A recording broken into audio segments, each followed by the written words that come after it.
Hello! Today we're going to be talking about the 2023 AP Calculus FRQ number 1. This showed up on both AB and BC's portion, and it is a graphing calculator question.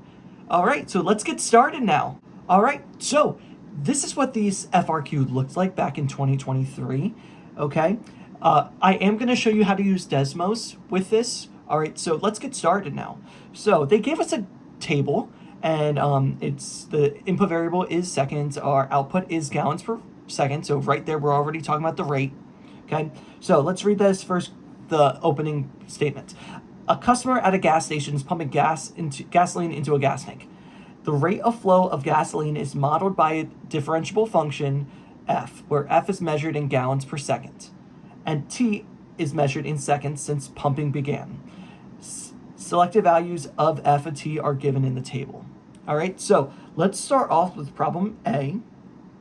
So it says, using correct units, interpret the meaning of the integral from 60 to 135 of f of t dt in context of the problem.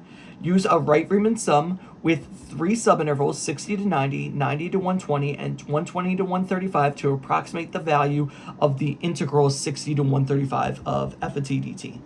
All right, so let's just first talk about what this means, what the integral means. So the integral from 60 to 135 of our function f of t dt. All right, so we are given the rate. F of t is the rate. If I'm integrating, I'm talking about the accumulation. So in this example, I'm talking about the number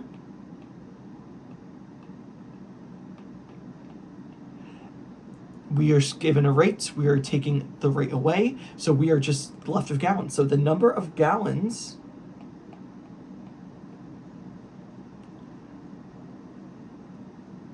pumped into the gas tank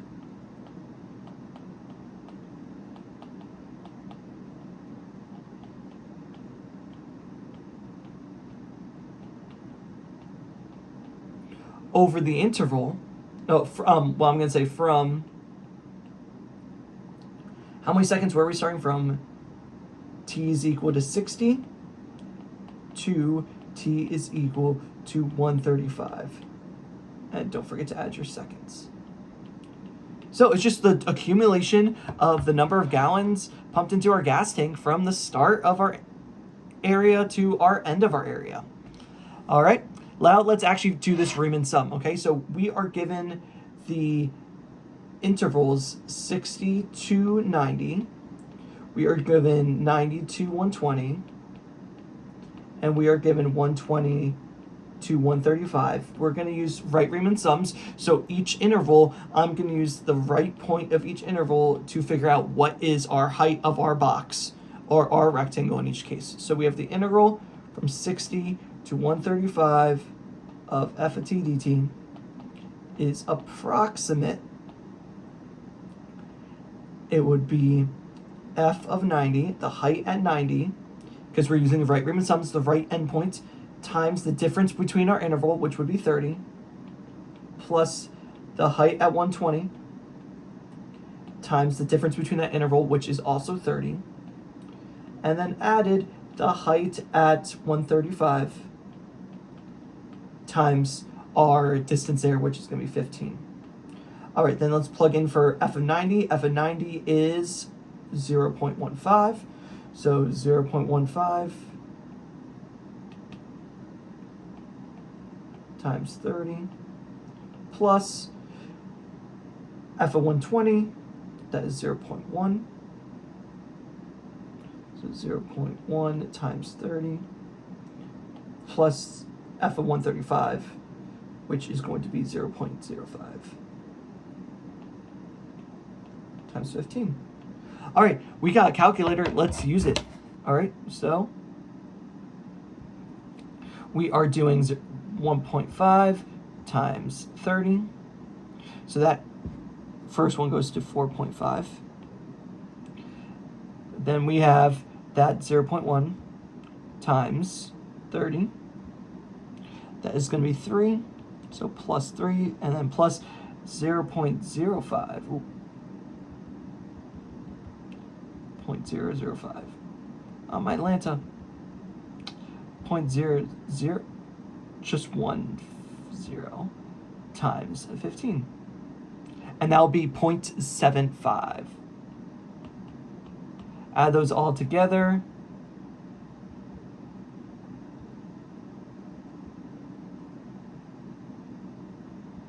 And that gives us the whopping 8.25. And let's just put our units just to play it safe, right? We start with gallons per second. We're undoing the rate with integration. Therefore, it is just going to be gallons. And that is that first section done. We interpreted, we have the correct units, and we also use Wright-Riemann sums. All right, let's go to part B. Okay, so part B says, must there be a value C for 60 is less than C, which is less than 120, such that the derivative at f of C is equal to 0? Justify your answer. All right, so right here, must there be a value C? That gives me two options. IVT, intermediate value theorem, and MVT, mean value theorem. All right, it all matters about what are they asking us for and what is our original function. They're asking us for f prime of C is equal to 0. I'm given f, so right there, I'm asking for the derivative. I'm asking for the average rate of change. That is going to be the mean value theorem. All right, so let's start us off by saying, hey, our function's what? Our two conditions for mean value theorem is our function has to be differentiable and continuous. So let's say our function f is, what do they tell us f is? The rate of flow of gasoline is modeled by a differentiable function f. Beautiful. So f is differentiable.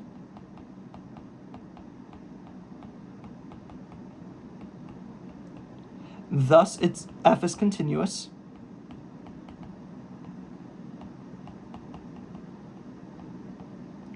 Because differentiability implies continuity, all right? You can't say it's continuous and differentiable. It has to go differentiable, then it's continuous. Those are our two conditions. Thus, MVT states there must exist a value C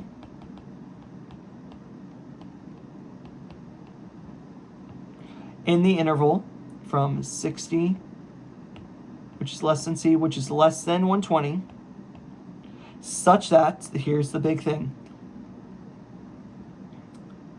f prime of C, oh, I'm going to take another line here. F prime of C is equal to, okay, so let's see if this actually works. I kind of forgot to see if it actually works. We're looking for the average rate of change between two values is equal to 0, right? So we're looking for outputs that have the same value, so when I do the average rate of change, that numerator becomes 0. We at 60 and 120, our outputs are 0.1 and 0.1. Therefore, if I subtract them, we do get 0 in the top. So I would say f prime of C is equal to f of 60 minus f of 120 over 60 minus 120, which is equivalent to 0.1 minus 0.1 over 60 minus 120, which is equivalent to 0. Check, we are done. All right, so here we had to show, hey, it's continuous, it's differentiable, thus it's continuous, and we had to show that there did exist an average rate of change that was equal to 0. Therefore, we could show that that 0 could be our derivative value at that C value. All right, that is MVT. Let's go to part C. The rate of flow of gasoline in gallons per second can also be modeled by G of T is equal to T over 500 times cosine of T over 120 squared. For 0 is less than or equal to 150, which is less than or equal to 0 is less than or equal to T, which is less than or equal to 150. Using this model, find the average rate of flow of gasoline over the time interval from 0 is less than or equal to T, which is less than or equal to 150. Show your setup and your calculations. Okay, so just put this in context. G of T is now representing our rate, okay? It is taking place of our table. It's giving us every single value from 0 to 150, not just the ones that are given to us. So let's plot this into Desmos so we can see what this rate function actually looks like. All right, so I'm going to call it G of X. Again, I like using x variables instead of t. It's easy to differentiate and integrate in Desmos, so I will switch out the x and t for my calculations. That is then equal to, in this case, I'm going to put some parentheses, fraction bar, x over 500,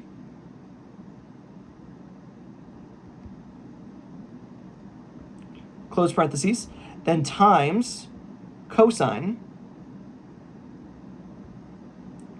parenthesis.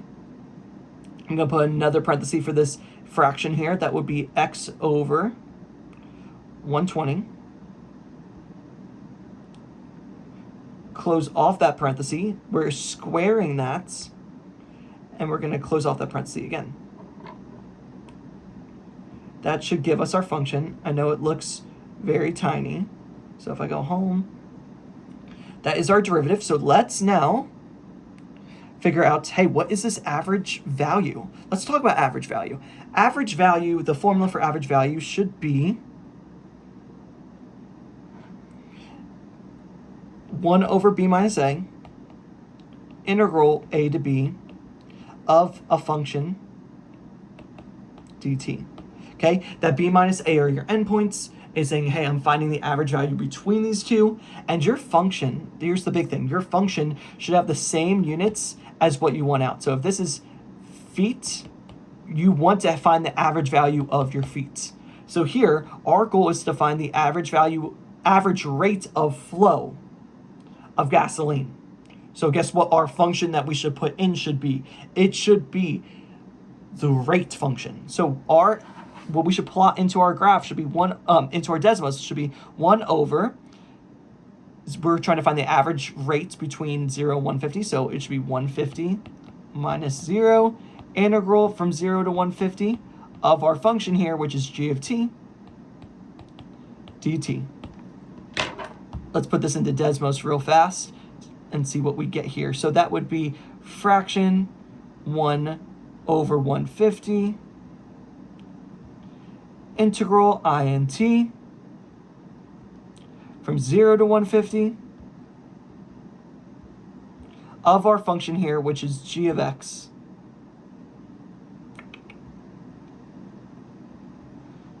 dx. And we should get that 0.95, and that is our answer, 0.095. Do they ask us for units? They do not. If it would be units, it would be our rate, which is gallons per second. All right, let's go to our final question here now. Okay, using model G, aka the function that we just created, to find in part C, find the value of g prime of 140. Interpret the meaning of your answer in the context of your problem. All right, so let's just find g prime of 140. Super easy with Desmos, people. Super easy. That's why we have the function saved as g of x. So we can just call it and go g prime of x. And instead of x here, I'm going to put our desired value, which is 140. Booyah, that gives us our output. So let's write that down in our notability. G prime of 140 is equal to negative 0.004. All right, now we just got to interpret this. So at time is equal to 140 seconds. What is our function meaning? What does G mean? Just normal G. Before we even differentiate, what does G mean? G is the rate. So the rate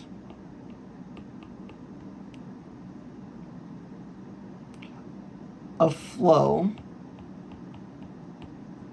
of gasoline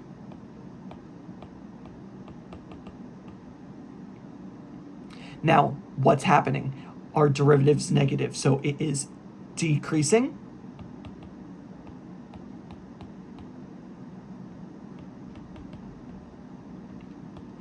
At a rate, that number, that's 0.04. And now, what's our unit? We took the derivative of a rate already. Therefore, it is going to be one more unit up. So it would be gallons. Oh, we gotta spell gallons right. per second. And again, we have to add one more of these seconds, so it will be seconds squared in this case. All right, that is that whole FRQ using Desmos. All right, let's talk about how these AP graders graded this FRQ, okay? So part A was asking to interpret the derivative, the integral, of this function. So they gave you 1 point if you correctly interpreted with units. So they gave you 1 point here for your interpretation and your units. They gave you 1 point after you successfully created the Riemann sums. And they give you 1 point for your answer. Okay? Again, your answer could also be this line. Right? As soon as you simplify, you're completely all good. Okay? Once you are able to simplify in a four function calculator, you are good to stop leaving your answer and leave your answer there. All right, let's go to part B. So they gave you a point if you were able to identify that this whole step would give you 0. That's f of 60 minus f of 120 was equal to 0.1 minus 0.1, and that will give you 0. They gave you 1 point on this FRQ, and they gave you this a whole point for your whole explanation of MVT. Again, you need to have differentiability implies continuity, and you need to state that MVT was applied, or the mean value theorem. Okay, let's talk about C.